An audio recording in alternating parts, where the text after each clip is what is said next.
एक दफ़ा का जिक्र है कि एक बादशाह की मगरूर और खुदपसंद बेटी थी जो हमेशा हर शहजादे को इनकार कर देती थी जो इससे शादी के लिए आता।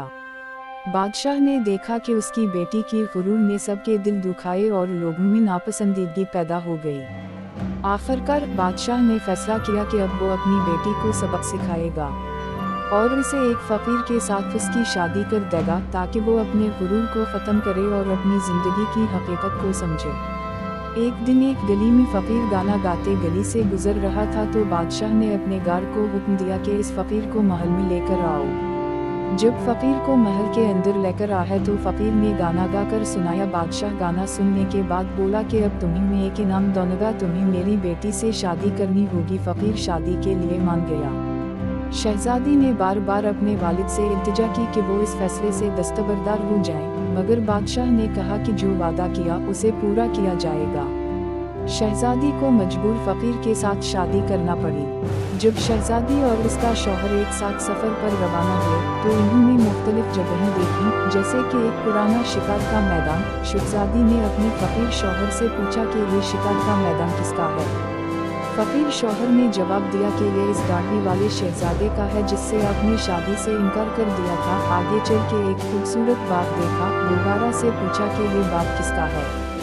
दोबारा से फ़कीर शौहर ने यही जवाब दिया कि उसी दाढ़ी वाले शहजादे का है जिससे आपने शादी से इनकार किया था। शहजादी ये सुनकर उदास हो गई। थोड़ा आगे चलकर उसने एक शाही किला देखा। दोबारा से फ़कीर शौहर से पूछा। फ़कीर शौहर ने वही जवाब दिया कि उसी दाढ़ी वाले शहजादे का है जिससे आपने शादी से इनकार किया था।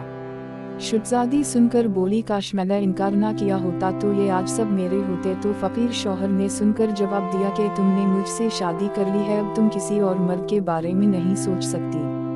थोड़ा आगे चल के उसने एक झुंपड़ी देखी और बोली कि ये पुरानी झुंपड़ी किसकी है। फ़कीर शौहर ने जवाब दिया कि ये अब से तुम्हारा घर है। फ़कीर शौहर ने शहजादी को बोला कि अब मेरे लिए खाना बनाओ।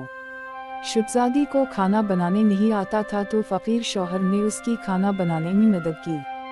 खाने के बाद शौहर ने कहा कि अब वो घर साफ करेगी, लेकिन शहजादी ने इनकार किया कि वो सफाई करना नहीं जानती। ताहम शौहर ने इसरार किया और शहजादी ने सफाई की। कुछ दिन बाद शौहर ने शहजादी को कहा कि अब वो खाने के लिए पैसे कमाना सीखेगी। इसने मिट्टी के बर्तन खरीद कर शहजादी को कहा कि इन्हें बाजार में बेचकर पैसे कमाए, लेकिन शहजादी घबरा गई कि अगर लोग जानने के बादशाह की बेटी अब मिट्टी के बर्तन बेच रही है तो उनकी इज्जत पर ज़रब लगेगी। ताहम शौहर ने उसे समझाया कि पैसे कमाने का यही रास्ता है और आखिरकार शहजादी ने मिट्टी के बर्तन बेचना